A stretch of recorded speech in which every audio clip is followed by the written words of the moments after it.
There comes a time in life where real people have to talk to you about real issues in life and not sugar or candy coat things. Basically, tell things the way they really are and stop seeing things, you that is, our society have to stop seeing things through rose colored glasses, as it were. In other words, for every thing that is real that we see, there's always a counterfeit. And martial arts is no different. There's always going to be somebody out there selling their pills and their potions in every facet of life.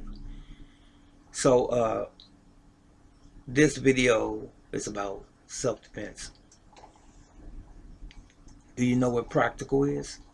Practical is that which works and that which is functional in a society of reality.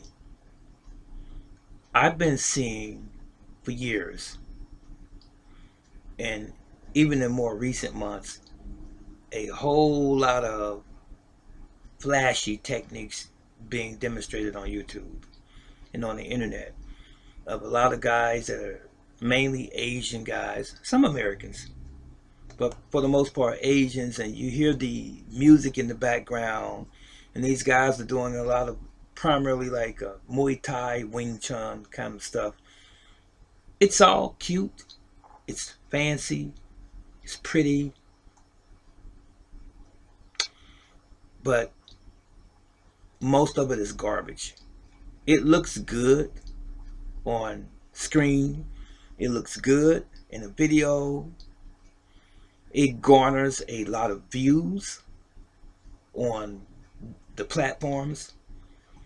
But when it comes down where the rubber meets the road, if and when you're talking about real self defense, it doesn't work for most people.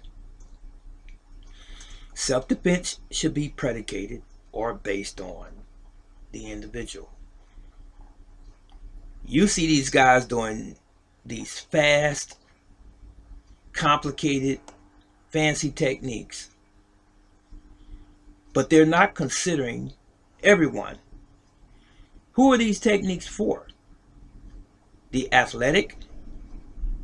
Because the person that's performing it seems to be very, very astute at doing it. Very agile, pretty quick, and they have a partner that really knows them and they know their movements for the most part. And you better believe that they didn't just do it on the fly, they did it probably rehearsed first. So, my point is, if you have a person that can't kick, can you teach them self defense that doesn't involve kicks? If you have a person that can't grab another person and perform a judo type throw or a jiu-jitsu type move or an aikido type movement or a sweep, are you following what I'm saying? What if the person is an elderly person?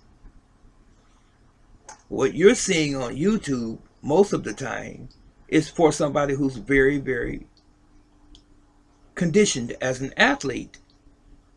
So that cancels out 2/3 of the population for self defense.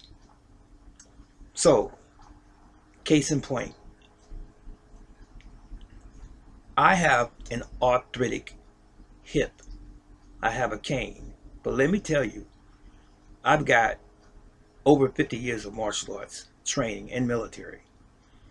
I'm a different type of person, but that's not everyone. Now, I can say if I encounter an assailant or a person who wants to hurt me, that I can fairly defend myself. I can say that. I don't boast, but I have a fair amount of confidence that I can still take care of myself. But what about the person who has a walker? What about a person who has a cane that really does have some sort of debilitating type of condition and or injury? What about a person who has a bad arm and only has the use of one arm? What about the person who really can't kick? What about a person who might be on oxygen? Is the martial arts instructor or the person teaching self-defense taking all of these types of people into consideration in their self-defense class? Or are they only trying to take on people that are just like them? Are you getting what I'm saying to you? So me, in my system of Jinindo, I have had pretty much some of every kind of person over the years. So I work with people based on them, not based on what I can do, and hoping that they measure up to where I am, because most people can't. And I speak from the standpoint of a person with 50 something years in the martial arts, martial science, and the people that I have come in my door, I have to take into consideration their limitations and work with them accordingly. Any martial arts instructor that's worth their weight in gold should be the same. Stop taking students on trying to get them to do what only your capabilities are, and not taking into consideration what they're capable of doing. And you must have patience with everyone, even their inabilities and their weaknesses. Follow what I'm saying? So I have never turned anyone away over the years. So if you can't use this part of your body as much as lie within me, I will try to teach you how to strengthen that which you do have the ability to use. My system is Jinin Do, very natural way. What is natural for you? That's one aspect of it. So, just something for you to think about. Everyone can't jump. Everyone can't kick high. Everyone cannot grapple. If peradventure, God forbid, but if peradventure you find yourself in a street confrontation where a person is accosting you, you, most of the time, you always have your hands. Most of the time. If you're out in society, that's the thing you really focus on for the most part.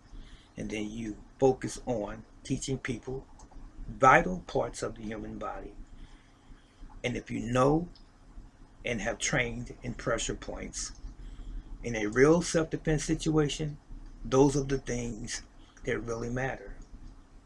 If it's real self-defense. Or else you shouldn't be doing anything at all as it relates to fighting. Because you never fight anyway unless it's absolutely positively necessary, and only for self-defense.